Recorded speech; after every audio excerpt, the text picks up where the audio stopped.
Welcome to Educlick your online study partner. Good morning दोस्तों, कैसे हो आप लोग। मैं उम्मीद करता हूं कि आप लोग बहुत अच्छे होंगे। गुड मॉर्निंग सबको, गुड मॉर्निंग। तो जो कल की जो अपनी क्लास हुई थी उसमें मैंने आपको वर्क यानी कि कार्य के बारे में बताया था और मैंने आपको बताया था कि कार्य होता है वो बल और विस्थापन के गुणनफल के बराबर होता है, यानी कि W बराबर एफ भी निकल के आया था। ठीक है, और ये कंडीशन आई थी जब विस्थापन की दिशा में ही बल लग रहा होता है। यदि ये दोनों दिशाएं होती हैं बल और विस्थापन की अलग अलग होती हैं तो विस्थापन यदि बल की दिशा, ठीक है, यदि बल होता है वो विस्थापन की दिशा से थीटा एंगल पर लगा हुआ है तो जो W यानी कि वर्क का फॉर्मूला निकल के आता है कि W बराबर एफ वी कॉस थीटा। ठीक है, तो ये आपको याद रखना है। इसके कुछ केस मैंने आपको बताए थे। ठीक है, और इसके साथ साथ मैं आपको बल का मात्रक बताया था कि बल का मात्रक SI पद्धति में होता है न्यूटन और यदि CGS में बात की जाए तो डायन होता है और 1 न्यूटन बराबर 10 की घात 5 डायन होते हैं। ये भी आपको याद रखना है। ठीक है, इसके अलावा मैंने आपको वर्क का मात्रक भी बताया था, यानी कि कार्य का मात्रक बताया था जूल।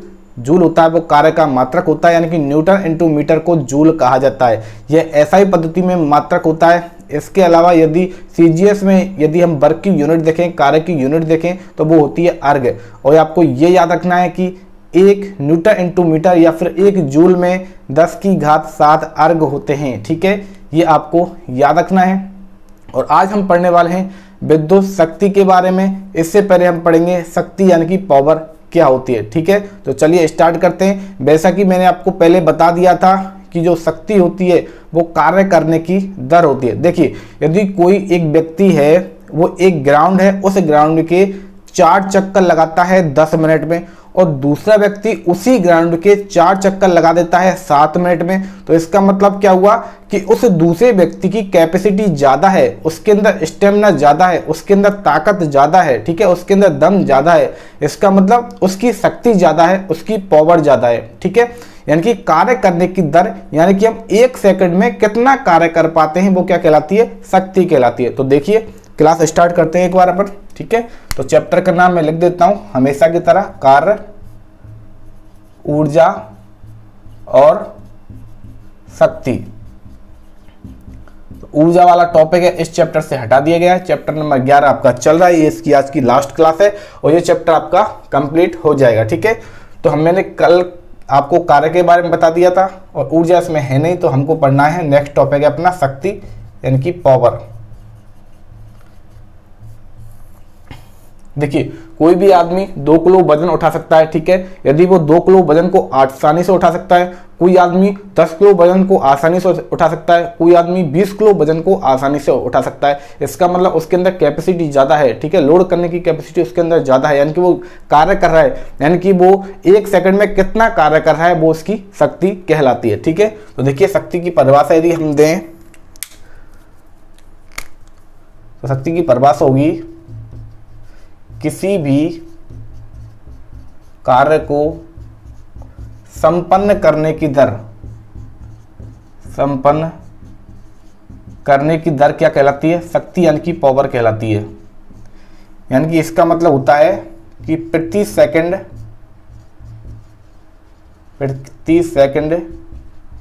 किया गया कार्य क्या कहलाता है, शक्ति कहलाता है। देखिए, किसी भी कार्य को संपन्न करने की दर, कार्य की दर यानी कि 1 सेकंड में कितना कार्य किया जाता है। ठीक है, तो शक्ति यानी कि पावर, तो पावर को हम लिखते हैं P से डिनोट किया जाता है। तो देखिए शक्ति बराबर क्या हुआ, शक्ति बराबर जो हमारी टर्म में बनती है, देखिए कार्य करने की दर यानी कि कार्य बटे समय।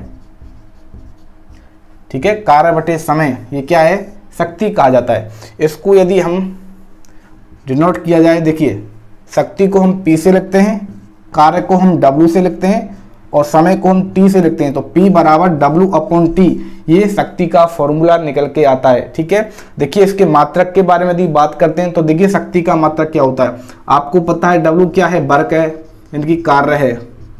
तो कार्य का मात्रक क्या होता है, सबको पता है, जूल है, मैंने कल ही आपको बताया था। T क्या है, समय है यानी कि टाइम है, समय है।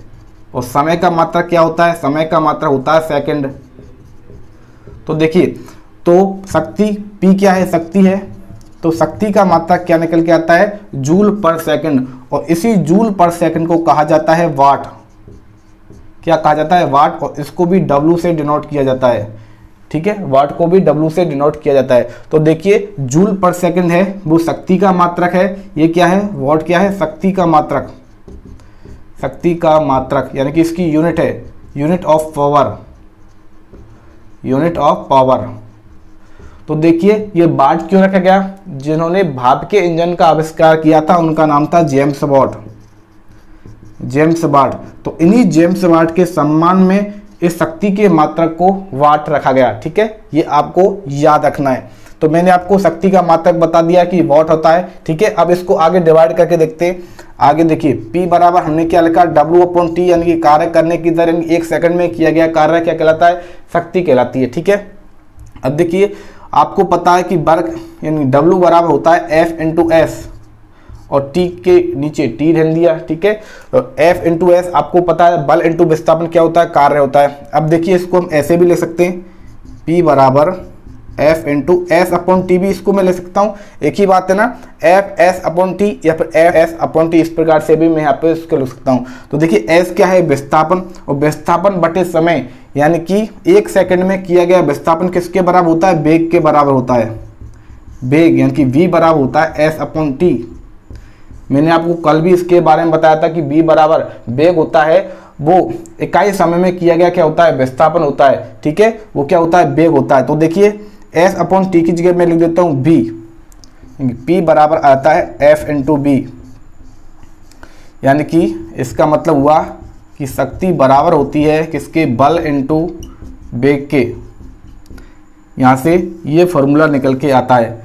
और देखिए F बराबर मैंने आपको बताया था ma होता है, F बराबर क्या होता है, ma होता है, ठीक है, यानी कि द्रव्यमान इंटू एक्सेलरेशन, यानी कि द्रव्यमान और त्वरण का जो गुणनफल होता है वो बल के बराबर होता है। तो F की जगह इसको यहाँ पे लिख देते हैं ma, तो इम्प्लाइज दैट P की वैल्यू आ जाती है MAV।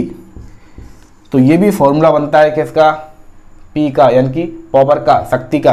तो देखिए ये अलग अलग यूटिलाइज फार्मूले हैं, मेन फार्मूला आपको यही याद रखना है कि P बराबर W/T होता है, ठीक है, यानी कि P होता है, यानी शक्ति बराबर होती है कार्य बटे समय के, यानी कि 1 सेकंड में किया गया कार्य शक्ति या पावर को कहा जाता है, ठीक है, ये आपको याद रखना है। इसकी और एक मात्रक बता देता हूँ, एक मात्रक जो उसका मेन मात्रक होता है SI में, वो तो होता है वाट होता है, ठीक है, और इसका एक अन्य मात्रक भी होता है अश्व शक्ति,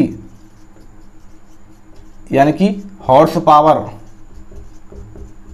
हॉर्स पावर, ठीक है, घोड़े की शक्ति, अश्व शक्ति। तो देखिए एक अश्व शक्ति यानी कि 1 हॉर्स पावर बराबर होता है 746 वॉट के, 746 वॉट के, ऐसे भी लिख सकते हैं इसको। तो ये भी आपको याद रखना है, ठीक है। तो ये हो जाता है शक्ति का बेसिक, ठीक है। इसके बाद जो अपनी नेक्स्ट टॉपिक है वो है विद्युत शक्ति, विद्युत शक्ति यानी कि इलेक्ट्रिकल पावर, इलेक्ट्रिकल पावर, ठीक है। तो एक बार ये रफ कर देता हूं और फिर अपन पढ़ते हैं विद्युत शक्ति के बारे में, ठीक है। अब देखिए नेक्स्ट टॉपिक है विद्युत शक्ति, यानी कि इलेक्ट्रिकल पावर, इलेक्ट्रिकल पावर, विद्युत शक्ति। अब देखिए विद्युत शक्ति क्या होती है। तो मेन तो आपको याद रखना है, जब विद्युत शक्ति की बात की गई है यानी कि विद्युत परिपथ की बात आई है, विद्युत परिपथ। देखिए यदि आप चैप्टर नंबर 10 विद्युत धारा, यदि वो आपके सिलेबस से नहीं हटाया गया होता तो आपको विद्युत शक्ति के बारे में ऑलरेडी पहले से पता होता, ठीक है, क्योंकि इसकी कुछ टर्म है जो आपको पता होनी चाहिए, तभी आप इनको समझ पाओगे। विद्युत धारा क्या होती है, जैसे कि विद्युत धारा क्या है, विद्युत विभव क्या है, तो इन बातों की नॉलेज होना आपके लिए काफी जरूरत है। तो देखिए चैप्टर नंबर 10 में विद्युत धारा दे रखा था, विद्युत धारा चैप्टर था, ठीक है, इसको हटा दिए गए आपके सिलेबस से, लेकिन ये कुछ रिलेट करता है, ये विद्युत शक्ति वाला टॉपिक है, इसमें आपको ये थोड़ा सा पढ़ना पड़ेगा, ठीक है। तो मैं इसके बारे में आपको बता देता हूँ। तो देखिए कि जो विद्युत धारा क्या होती है, विद्युत धारा क्या होती है, देखिए आवेश प्रवाह के दर, आवेश क्या होते हैं, चार्ज होते हैं, ठीक है, आवेश क्या होते हैं, चार्ज होते हैं। तो 1 कूलम आवेश, तो आवेश का मात्रक होता है देखिए कूलाम। क्या होता है? कूलाम। और एक कूलाम आवेश में 1.6 × 10⁻19 क्या होते हैं? इलेक्ट्रॉन पाए जाते हैं। ओके, तो यहाँ पर क्या होता है? -19 होता है। तो ये होता है आवेश का मतलब होता है कूलाम, ये आपको याद रखना है। और विद्युत धारा क्या होती है? मैंने आपको यहाँ पर बता रहा था कि आवेश प्रवाह की दर, आवेश प्रवाह की दर क्या होती है? विद्युत धारा कहलाती है। यानी कि 1 सेकंड में आवेश की मात्रा क्या कहलाती है? विद्युत धारा कहलाती है। यानी कि I, विद्युत धारा को I से लिखा जाता है। I बराबर Q/T होता है। I बराबर Q/T होता है। Q क्या है? ये आवेश है और T क्या है? समय है। तो आवेश बटे समय क्या होता है? विद्युत धारा होता है। आवेश बटे समय क्या होता है? विद्युत धारा होता है। और इस विद्युत धारा का मात्रक होता है एम्पियर। याद रखनी है छोटी छोटी बातें आपको, ठीक है। और देखिए विद्युत भवन क्या होता है? विद्युत भवन होता है कि इकाई आवेश द्वारा किया गया कार्य क्या कहलाता है? विद्युत भवन, यानी इलेक्ट्रिकल पोटेंशियल कहा जाता है इसको, ठीक है। और विद्युत धारा को इलेक्ट्रिकल करंट कहा जाता है। तो इकाई आवेश द्वारा किया गया कार्य क्या कहलाता है? विद्युत भवन कहलाता है। इसको B से डिनोट किया जाता है। तो B बराबर आता है W/Q। ये आपको याद रखना है, B बराबर W/Q आता है। और B की इस जो विभव की यूनिट होती है वो होती है वोल्ट। इसका वोल्ट मात्रक होता है विभव का, ठीक है। छोटी छोटी बातें आपको याद रखनी है। अब बात करते हैं हम विद्युत शक्ति की। तो देखिए ये मैं आपको यहाँ पर लिखवा रहा था। देखिए कि विद्युत शक्ति क्या होती है कि विद्युत परिपथ में विद्युत धारा के स्थानांतरण की दर क्या कहलाती है? विद्युत शक्ति कहलाती है, यानी इलेक्ट्रिकल पावर कहलाती है, ठीक है। विद्युत परिपथ में विद्युत धारा नहीं है, यहाँ पर विद्युत ऊर्जा है, ठीक है। विद्युत ऊर्जा के स्थानांतरण की दर क्या कहलाती है? विद्युत शक्ति कहलाती है। यानी कि ऊर्जा यानी कि वर्क, इसको ट्रांसफर करने की दर, ठीक है, क्या कहलाती है? विद्युत शक्ति कहलाती है। तो यानी कि फॉर्मूला वही आएगा विद्युत शक्ति का भी कि P बराबर क्या होता है? W/T ही आएगा। ये आपको याद रखना है, P बराबर W/T ही आएगा। अब इसको कैसे व्यक्त करेंगे? इलेक्ट्रिकल के रूप में, ठीक है। देखिए Q आवेश है, ठीक है। Q कूलाम का क्या है? एक आवेश है। इस Q कूलाम के आवेश को जब 1 सेकंड में, ठीक है, या फिर हम कह सकते हैं कि T समय में यह आवेश होता है B वोल्ट विद्युत विभव, ठीक है। देखिए Q कूलाम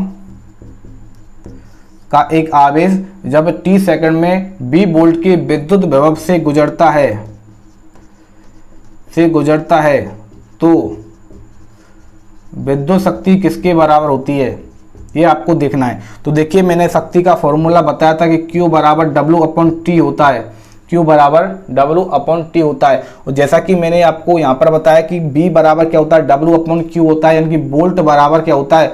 वोल्ट बराबर देखिए कि वोल्ट बराबर होता है वर्ग अपॉन Q, यानी कि कूलाम होता है, ठीक है, आवेश होता है। तो देखिए यहाँ से अभी W की वैल्यू निकालें तो W बराबर आ जाएगा, क्या आएगा? देखिए W बराबर आ जाएगा V × Q आ जाएगा। W बराबर B × Q आ जाएगा। तो यहाँ पे B क्या है? ये वोल्ट है। B क्या है? वोल्ट है। और देखिए यहाँ पर मैं लिख देता हूँ वैसे P बराबर, देखिए W की वैल्यू लिख देते हैं VQ/T। और देखिए Q/T क्या है? देखिए Q/T मैंने आपको यहाँ पर बताया है, ये रहा Q/T, यानी आवेश बटे समय क्या होता है? विद्युत धारा कहलाती है। यानी कि इसको I से लिखा जाता है। तो देखिए P बराबर VI निकल के आता है यहाँ से, और P बराबर VI यही फॉर्मूला होता है विद्युत शक्ति का। विद्युत शक्ति का यही फॉर्मूला आता है। और इस विद्युत शक्ति को हम कहाँ से प्राप्त कर सकते हैं? देखिए इस विद्युत शक्ति को हम विद्युत जनरेटरों से प्राप्त कर सकते हैं। विद्युत जनरेटरों से प्राप्त किया जा सकता है इस विद्युत शक्ति को। जो बड़े बड़े बिजली घर होते हैं जहाँ पर विद्युत का निर्माण होता है, ठीक है, इलेक्ट्रिक करंट का निर्माण होता है, ठीक है, तो विद्युत जनरेटरों के द्वारा यानी कि इलेक्ट्रिक जनरेटर के द्वारा हम विद्युत शक्ति को प्राप्त कर सकते हैं। इसके अलावा इसको हम बैटरियों से भी प्राप्त कर सकते हैं, बैटरियों से भी इसको प्राप्त किया जा सकता है। और देखिए जो विद्युत शक्ति देने वाली जो कंपनियां होती हैं वो विद्युत ऊर्जा का जो मापन किया जाता है वो 1 यूनिट के रूप में किया जाता है। यानी कि जो हमारे बिजली के मीटर होते हैं उनके उपभोग, बिजली के मीटर की उपभोग की जो दर होती है वो क्या होती है, यूनिट के बराबर होती है। ठीक है, यानी कि विद्युत ऊर्जा की एक इकाई होती है, विद्युत ऊर्जा की एक इकाई होती है kWh। kWh इसको कहा जाता है किलो वाट घंटा। क्या कहा जाता है इसको, किलो वाट घंटा कहा जाता है। यानी कि 1 किलो वाट घंटा, 1 kWh 1 किलो वाट घंटा बराबर होता है 1 यूनिट के, 1 यूनिट के बराबर होता है। 1 किलो वाट घंटा होता है वो 1 यूनिट के बराबर होता है। और देखिए इसको हम किस प्रकार से व्यक्त कर सकते हैं, तो देखिए 1 किलो वाट आवर ये किसकी यूनिट होती है, एक विद्युत ऊर्जा की यूनिट होती है। किसकी, विद्युत ऊर्जा की यह यूनिट होती है। तो इसको यदि आगे सॉल्व किया जाए तो देखिए क्या निकलता है। तो देखो इस किलो वाट आवर है, तो देखिए यहाँ पर क्या करना है, किलो वाट आवर है, एक तो है ही है, किलो की जगह हम कर सकते हैं 1000 से मल्टीप्लाई, और 1000 से मल्टीप्लाई करने पर ये बन जाता है वाट आवर। ठीक है, किलो की जगह 1000 कर दिया तो वाट आवर बन जाता है, और ये बराबर किसके होता है, 1 kWh के ही बराबर होता है, कि 1 यूनिट के बराबर होता है। और आगे इसको सॉल्व करते हैं। ठीक है, ये क्या है, वाट है। ठीक है, अच्छी बात है।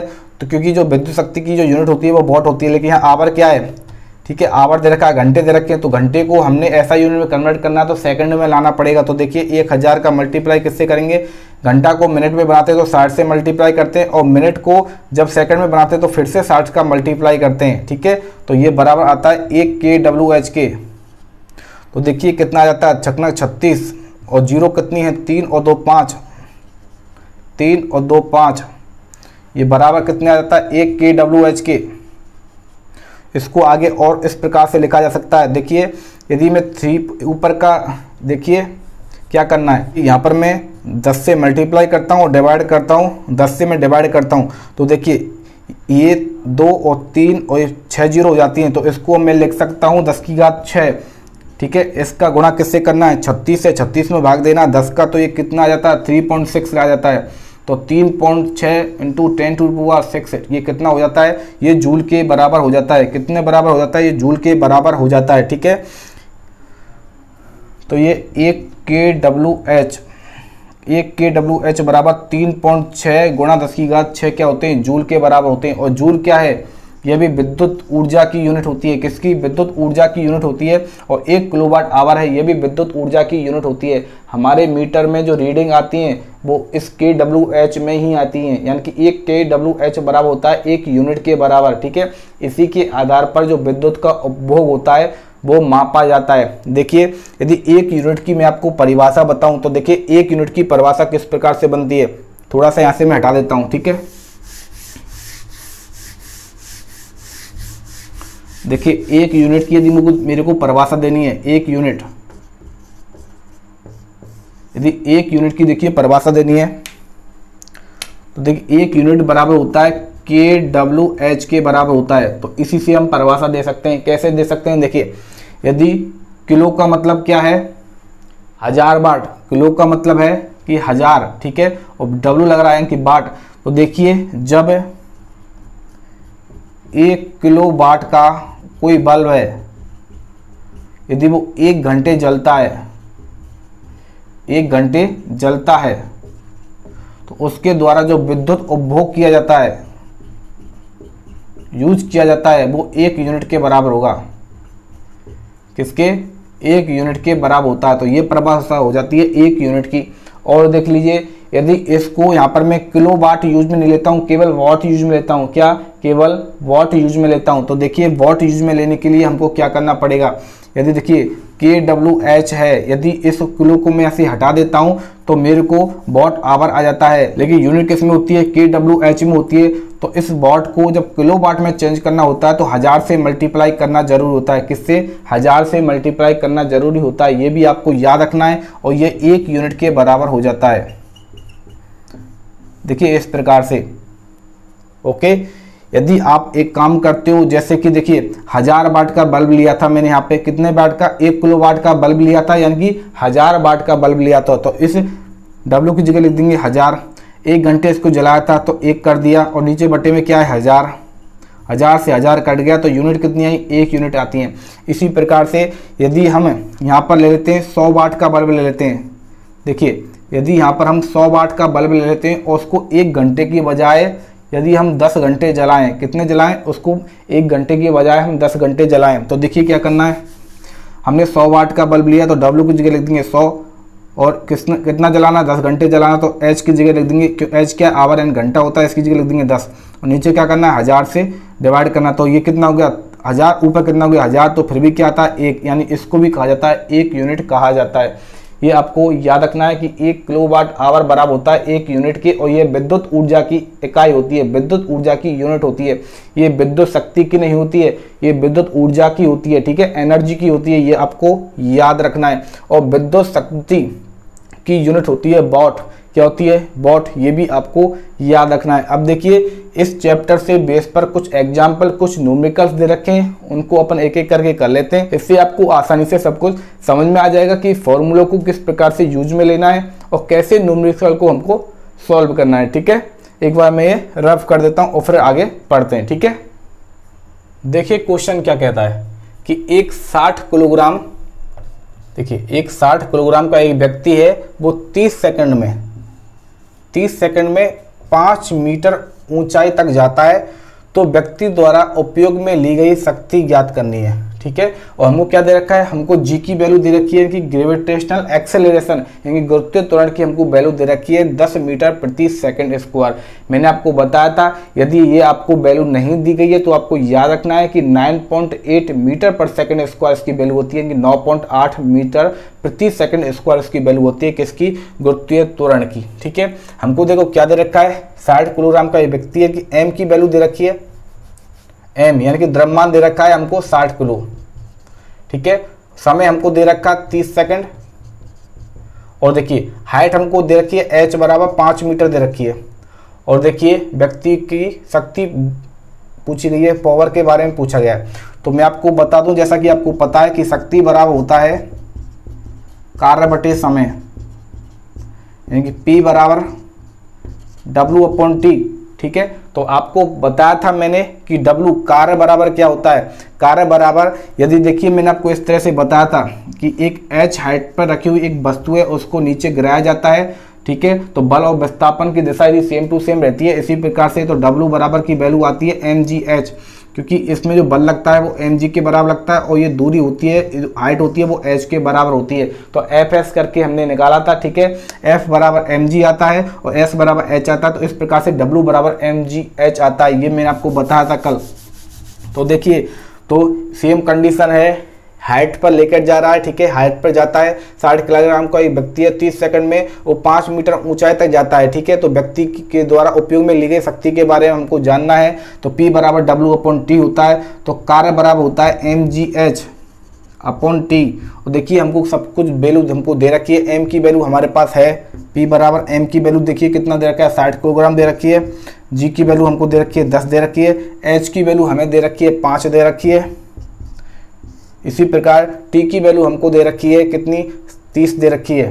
तो देखिए सारे के सारे एक जैसी टर्म होनी चाहिए, सबके यूनिट सबके मात्रा एक जैसे होनी चाहिए, ऐसा ही पद्धति में होनी चाहिए। देखिए कि m यानी कि मास द्रव्यमान का मात्रक ऐसा ही पद्धति में किलोग्राम होता है, तो किलोग्राम में ही दे रखा है। g हमको मीटर पर सेकंड स्क्वायर में होना चाहिए, तो वो दे रखा है। हाइट हमको मीटर में दे रखी है, तो वो भी दे रखी है। टाइम हमको सेकंड में दे रखा है, तो वो भी दे रखा है। सब कुछ सेम टू सेम है, तो जो आएगने वाली शक्ति होगी उसका मात्रा वॉट ही होगा SI में, ठीक है, क्योंकि सारे के सारे मात्रा SI में ही दे रखे हैं। तो देखिए इसको सॉल्व कर लीजिए, इसको 30 से 2 बार कट जाता है और 10 पंजे 50 दूनी 100 आ जाता है, तो P बराबर कितना आता है 100 वाट आ जाता है।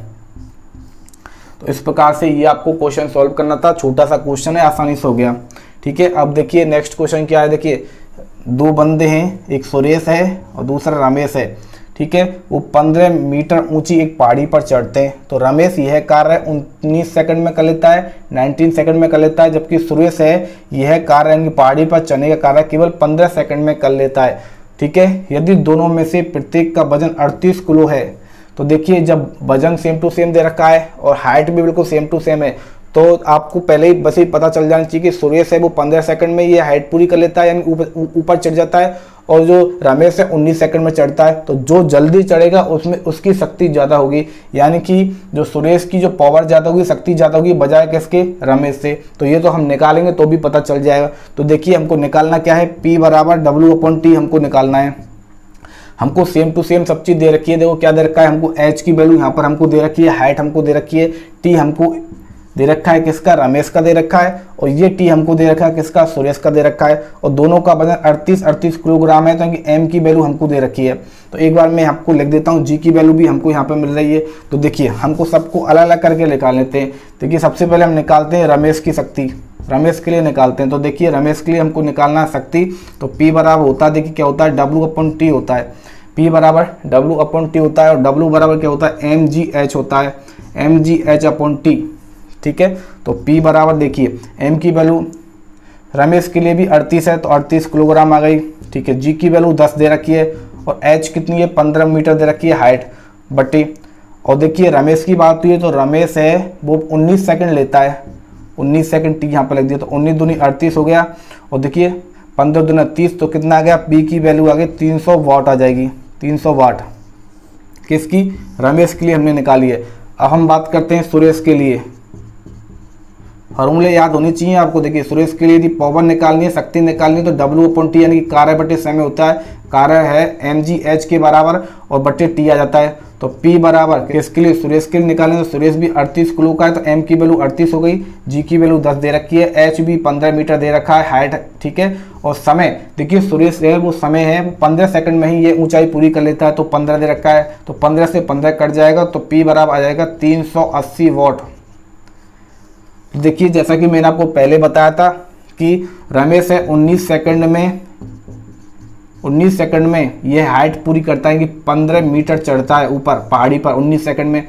सुरेश है ये केवल 15 सेकंड में ही इस 15 मीटर की हाइट को ऊपर चढ़ लेता है। इसका मतलब किसने कम टाइम लगाया, सुरेश ने कम टाइम लगाया, यानी कि इसकी पावर ज़्यादा होगी, इसके अंदर दम ज़्यादा होगी, इसकी शक्ति ज़्यादा होगी। तो देख लीजिए यहाँ पर शक्ति निकल के आती है 300 वाट, सुरेश की शक्ति निकल के आती है 380 वाट। कौन से की ज़्यादा है, सुरेश की ज़्यादा है। तो वैसे भी हमको पता चल गया, यहाँ से भी हमने निकाल के देखा तब भी हमको पता चल गया। ठीक है, तो इस प्रकार से फॉर्मूले लगाने, ये इस प्रकार से आपको यूज करना है। ठीक है, कुछ और एग्जाम्पल दे रखे वो भी कर लेते हैं, एक बार मैं ये रफ कर देता हूँ। ठीक है, देखिए नेक्स्ट क्वेश्चन क्या है। देखो क्या दे रखा है, एक लिफ्ट दे रखी है, एक लिफ्ट है 5 मिनट में। ठीक है, हमको T दे रखा है, 5 मिनट में वो 300 मीटर ऊंचाई पर जाती है। H की वैल्यू हमको यहाँ से दे रखी है। ठीक है, यदि वह लिफ्ट उसमें रखे सामान का द्रव्यमान दे रखा है कि M की वैल्यू हमको दे रखी है, कितनी दे रखी है, 1000 किलोग्राम दे रखी है। ओके, तो क्या पूछा गया है कि लिफ्ट द्वारा किया गया कार्य पूछा गया है, W के बारे में पूछा गया है, और लिफ्ट की शक्ति यानी कि पावर के बारे में पूछा गया है। ठीक है, G की वैल्यू हमको दे रखी है 10 मीटर प्रति सेकंड स्क्वायर। तो देखिए शक्ति यानी कि पावर बराबर होता है कार्य बटे समय। कितना होता है, कार्य बटे समय। तो देखिए हमारे पास क्या दे रखा है, क्योंकि W बराबर होता है mgh, कार्य बराबर mgh बटे समय होता है, T दे रखा है। तो देखिए क्या निकालना है, सबसे पहले कार्य पूछा गया है, तो देखिए mgh निकाल लेते हैं। सबसे पहले W बराबर निकाल लेते हैं mgh। तो देखिए M कितना दे रखा है हमको, 1000 किलोग्राम दे रखा है, सही बात है। G दे रखा है 10 मीटर प्रति सेकंड स्क्वायर दे रखा है, सही बात है। और H हमको कितना दे रखा है, H दे रखा है 300 मीटर दे रखा है। तो देखिए 300 यहाँ पर कर दिया, तो ये टोटल W की वैल्यू यहाँ से निकलती है। देखिए 3 और 3 जीरो हो गई 6, तो 3 गुणा 10 की घात 6, 3 गुणा 10 की घात 6, ये क्या रहता है, जूल आ जाता है। ठीक है, ये किसकी वैल्यू निकल गई है, ये जो वैल्यू निकली है कार्य के बराबर हो गई। कितनी हो गई, कार्य के बराबर हो गई। हमको निकालनी क्या है, शक्ति निकालनी है। देखिए अब शक्ति निकालनी, शक्ति पूछी गई है, तो P बराबर क्या होता है, W/T होता है। कार्य हमको कितना दे रखा है, 3 गुणा 10 की घात 6 दे रखा है। ठीक है, जूल में ये दे रखा है। और T देखिए, T हमको सेकंड में होना चाहिए, तो यहाँ पर T किस में दे रखा है, T हमको मिनट में दे रखा है। तो T किस में दे रखा है, मिनट में दे रखा है। कितनी मिनट दे रखी है, 5 मिनट दे रखी है। तो कितनी मिनट दे रखी है, 5 मिनट दे रखी है। तो देखिए जब 1 मिनट को हम सेकंड में चेंज करते हैं तो 60 से मल्टीप्लाई करते हैं, तो 5 मिनट को सेकंड में बनाएंगे तो 60 से मल्टीप्लाई कर देंगे। ठीक है, 60 का गुणा कर देंगे। तो देखिए होता क्या है, देखिए 5 6 30 कितना हो गया, 5 6 30 हो गया, और यहाँ पर आ गया 5 6 30, और ये 300 आ गया। कितना गया, 300 आ गया। ठीक है, अब देखिए ये क्या है, 300 है। 300 को हम ले सकते हैं इस प्रकार से। देखो यहाँ पर हमको इसको आगे बढ़ाना है, तो ऐसे कर सकते हैं। देखिए P बराबर 3 गुणा ये तो 10 की घात 6 बटे में देखिए 3 गुणा 10 की घात 2 में इसको लिख सकता हूँ। क्या लिख सकता हूँ? 10 की घात 2 इसको ले सकता हूँ। तो 10 की घात 2 और ऊपर 10 की घात 6 इससे कट जाएगी, तो यहाँ पर क्या बचेगी? 10 की घात 4 बचेगी। क्या बचेगी? 10 की घात 4 बचेगी। और 3 से 3 क्या हो जाएगा? कट जाएगा। 3 से 3 कट जाएगा, तो P बराबर यहाँ पर क्या आता है? 10 की घात 4 आ जाता है। तो 10 की घात 4 क्या है? ये वॉट के बराबर है। तो P बराबर देखिए शक्ति बराबर कितना आता है? 10 की घात 4 वॉट आ जाता है। 10 की घात 4 को मैं क्या ले सकता हूँ? P बराबर देखिए क्या ले सकता हूँ? 1000 और एक चौथी जीरो लग जाती है तो 10 की घात 4 हो जाती है। तो इसको मैं यहाँ पर जीरो को हटा के यहाँ पर 10 से मल्टीप्लाई कर देता हूँ। तो 1000 को क्या लिखते हैं? 1000 को क्या लिखते हैं? किलो लिखते हैं। क्या लिखते हैं? किलो लिखते हैं। और ये पीछे क्या लगा? वाट तो लगा हुआ, तो यहाँ पर जो P बराबर निकल के आता है, P बराबर 10 किलो वाट। 10 किलो वाट इसको मैं लिख सकता हूँ। ठीक है, तो ये इसका आंसर हो जाता है। कितना हो जाता है? 10 किलो वाट इसका आंसर हो जाता है। ठीक है, आपको यूनिट को हमेशा याद रखना है कि आंसर के बाद में उसका मात्रक लगाना मत भूलना। ठीक है, चलिए नेक्स्ट क्वेश्चन करते हैं। देखिए एक घोड़ा दे रखा है जो 36 से 60 डिग्री के कोण पर 30 न्यूटन का बल लगाता हुआ, देखिए किस प्रकार से, देखिए ये एक गाड़ी है, इसको घोड़ा खींच रहा है, ऐसे करके घोड़ा खींच रहा है। ठीक है, ये एस हो गया, यानी विस्थापन हो गया। और ये विस्थापन से 60 डिग्री का कोण बनाते हुए बल लगा रहा है। ठीक है, कोण एंगल कितना दे रखा है? 60 दे रखा है। अच्छी बात है, चलिए। और देखिए बल का मान हमको दे रखा है 30 न्यूटन दे रखा है, ये भी अच्छी बात है। 60 डिग्री का कोण हमको दे रखा है। और इसकी हमको चाल दे रखी है कि यह 7.2, ठीक है, 7.2 किलोमीटर पर आवर की चाल से 1 मिनट में ये हमको समय दे रखा है। टी हमको दे रखा है 1 मिनट। मिनट को हम सेकंड में कन्वर्ट करते हैं तो टी बराबर कितना आ गया? 60 सेकंड आ गया। पहली बात तो यहाँ पर ही कर दिया। ठीक है, हमको चाल दे रखी है, यानी कि बी की वैल्यू हमको दे रखी है। बेग की वैल्यू हमको दे रखी है, कितनी दे रखी है? 7.2 किलोमीटर पर आवर दे रखी है। इसको हमको मीटर पर सेकंड में चेंज करना है, तो देखिए कैसे करना है। बी बराबर 7.2, ठीक है, किलोमीटर को या मीटर में चेंज करते हैं तो 1000 से मल्टीप्लाई करते हैं। ठीक है, उसी प्रकार यहाँ नीचे बटे में क्या है? नीचे बटे में आवर है, तो 1 घंटा को जब मिनट में बनाते हैं तो 60 से मल्टीप्लाई करते हैं, और मिनट को जब सेकंड में बनाते हैं तो फिर से 60 से मल्टीप्लाई करते हैं। ठीक है, और देखिए इस पॉइंट की जगह यहाँ पर एक जीरो बढ़ा देते हैं। ठीक है, तो देखिए क्या है? छक्का 36 आता है। ठीक है, और 36 दूना 72, ये 2 बार यहाँ से कट जाता है। तो देखिए 1, 2 और 3, तो 3 जीरो से ये 3 जीरो कट जाते हैं, तो बी बराबर आ जाता है 2 मीटर प्रति सेकंड। ये क्या जाता है? ये बी की वैल्यू आ जाती है। ओके, तो ये आपको समझ में आ गया होगा कि बेग हमने कैसे निकाला। तो देखिए हमको बेग मिल गया। ठीक है, हमको समय दे रखा है, यानी कि बी। तो देखिए विस्थापन हमको निकालना है, विस्थापन हमको निकालना है, एस हमको निकालना है, क्योंकि हम जानते हैं कि बी बेग बराबर होता है विस्थापन बटे समय। कितना होता है? विस्थापन बटे समय। यदि यहाँ से हम एस की वैल्यू निकालेंगे तो एस बराबर आ जाएगा बी इंटू टी के। बी इंटू टी के एस बराबर आ जाएगा। तो एस बराबर बी की वैल्यू हमको दे रखी है 2 मीटर प्रति सेकंड, और टी की वैल्यू हमको दे रखी है 60 सेकंड। तो इम्प्लाइज दैट एस बराबर 120 मीटर आ जाएगा। एस बराबर कितना गया? 120 मीटर आ गया। हमको एस की वैल्यू हमको पता है, एफ की वैल्यू हमको पता है। ठीक है, और इसके साथ साथ हमको क्या निकालना है? इसमें देखो किया गया कार्य निकालना है, तो किया गया कार्य यानी कि डब्ल्यू बराबर क्या होता है? एफ एस कॉस थीटा होता है। तो डब्ल्यू बराबर एफ की वैल्यू 30 हो गई, एस की वैल्यू हमने यहाँ से निकाल दी 120, और कॉस थीटा, तो ये हो गया कॉस थीटा। थीटा कितने दे रखा है हमको? 60 डिग्री दे रखा है। तो W बराबर 30 इंटू 120 इंटू कॉस 60। कॉस 60 की वैल्यू कितनी होती है? 1/2 साइन 30 के बराबर। तो देखिए ये कट जाएगा 2 से, तो ये कट जाएगा कितनी बार? 60 बार कट जाएगा। और W बराबर 36 18, और ये इस प्रकार से ये आ जाएगा जूल, 1800 जूल इसका आंसर आ जाएगा। यानी कि कार्य होता है वो 1800 जूल के बराबर हमको यहाँ से घोड़े द्वारा किया गया कार्य 1800 जूल होता है। ठीक है, अब बात करते हैं, अब शक्ति की बात करते हैं कि घोड़े के द्वारा कितनी शक्ति है वो उपयोग में ली गई। तो P बराबर होता है W अपॉन टी के। W की वैल्यू हमको दे रखी है कितनी? 1800 दे रखी है, और T की वैल्यू हमको यहाँ से दे रखी है 60 सेकंड दे रखी है। तो एक जीरो से एक जीरो कट जाता है, 6 से 3 बार, तो आ जाता है 30, क्योंकि P बराबर 30 वॉट।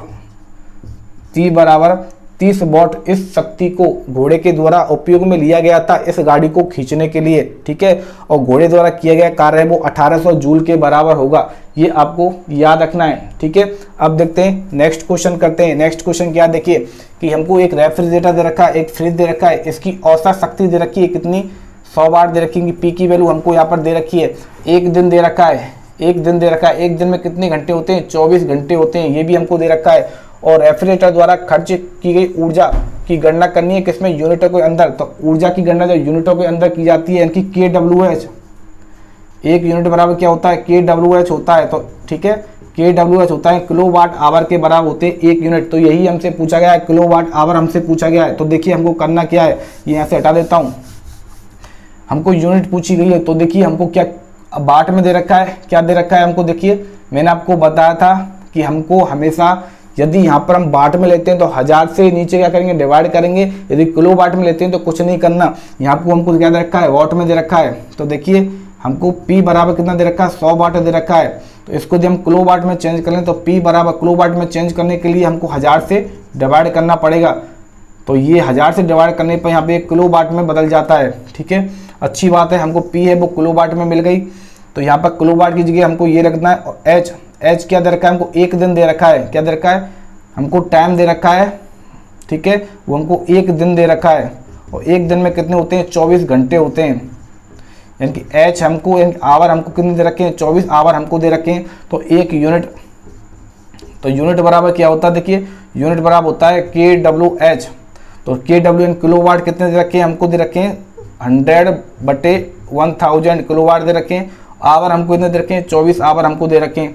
तो देखिए क्या आएगा, 2 जीरो से ये 2 जीरो कट जाएंगी, तो यूनिट आएगी बराबर 2.4। ठीक है, तो इस फ्रिज द्वारा एक दिन में ये फ्रीजर 60 वाट शक्ति को यूज में लेता है। तो इसके द्वारा जो यूज की गई जो ऊर्जा होगी, ठीक है, और यूनिटों में उस ऊर्जा को व्यक्त करते हैं। तो यूनिट है वो 2.4 यूनिट वो बिजली को खा जाएगा। ठीक है, बिजली का उपयोग कर लेगा, 2.4 यूनिट बिजली का उपयोग कर लेगा। कौन, यह फ्रिज। ठीक है, तो इस प्रकार से ये क्वेश्चन करने होते हैं। आपको केवल फॉर्मूले याद रखने हैं। ठीक है, फॉर्मूले के अकॉर्डिंग आपको हर एक टर्म देखनी है कि क्या वो SI पद्धति में है या नहीं है। हर एक मात्रा है वो SI पद्धति में होना चाहिए। और इसी प्रकार से आपसे एग्जाम में क्वेश्चन पूछे जा सकते हैं। फर्स्ट प्रायोरिटी आपको फॉर्मूले याद होने चाहिए, फॉर्मूले में वैल्यू किस प्रकार से पुट की जाती है वो आपको पता होना चाहिए। और जो आपको वैल्यू दे रखी है क्या वो एक जैसे मात्रक हैं, एक ही पद्धति में, SI पद्धति SI सिस्टम में सभी मात्रक होने चाहिए। ठीक है, ये बात आपको याद रखनी है। ओके, तो इस तरह से आपका चैप्टर नंबर 11 पूरी तरह से खत्म हो जाता है। इसके बाद जो आपका नेक्स्ट चैप्टर है, चैप्टर नंबर 12 प्रमुख प्राकृतिक संसाधन। ठीक है, वो नेचुरल रिसोर्स के बारे में हम पढ़ेंगे कि कौन कौन से प्राकृतिक संसाधन होते हैं। ठीक है, तो वो हम पढ़ेंगे कल की नेक्स्ट क्लास में। ये सेशन आज हम यहीं पर खत्म करते हैं। इस सेशन को भाई अब ज़्यादा से ज़्यादा शेयर कर देना आप लोग, ताकि और लोग भी इस चैप्टर को अच्छे से कंप्लीट कर पाएँ। और विशेषकर आप लोगों को न्यूमेरिकल से जो ये क्वेश्चन दे रखे हैं, एग्जाम्पल दे रखे हैं, इनको आपको अच्छे से प्रैक्टिस करनी है और इन पर ध्यान देना है कि किस प्रकार से मैंने आपको सॉल्व करके बताएं। और सारे के सारे जितने भी फॉर्मूले दे रखे हैं उनको एक बार अच्छे से रिवाइज करते रहना बार बार। ओके, तो इस वीडियो को आप ज़्यादा से ज़्यादा लाइक करो। और जिन लोगों ने अभी तक चैनल को सब्सक्राइब नहीं किया या जो अभी अभी हमारे चैनल के साथ जुड़े हैं वो चैनल को सब्सक्राइब करेंगे, साथ में बेल आइकन दबाएंगे, जिससे आपको चैनल से रिलेटेड हर एक नोटिफिकेशन अपडेट आपको अवेलेबल हो सके। तो वीडियो को ज़्यादा से ज़्यादा शेयर करो ताकि और लोगों तक भी पहुँच सके और वो भी इसका फ़ायदा उठा सकें। ठीक है, मिलते हैं अपनी कल की नेक्स्ट क्लास में, जिसमें हम नया चैप्टर नंबर 12 स्टार्ट करेंगे। ओके, तो शेयर करके बता देना कि कल की नेक्स्ट क्लास में चैप्टर नंबर 12 वो स्टार्ट हो रहा है। ठीक है, मिलते हैं अपनी कल की नेक्स्ट क्लास में। तब तक आप हंसते रहिए, मुस्कुराते रहिए और शानदार तरीके से अपने घर बैठकर पढ़ाई को जारी रखिए। मिलते हैं कल की नेक्स्ट क्लास में।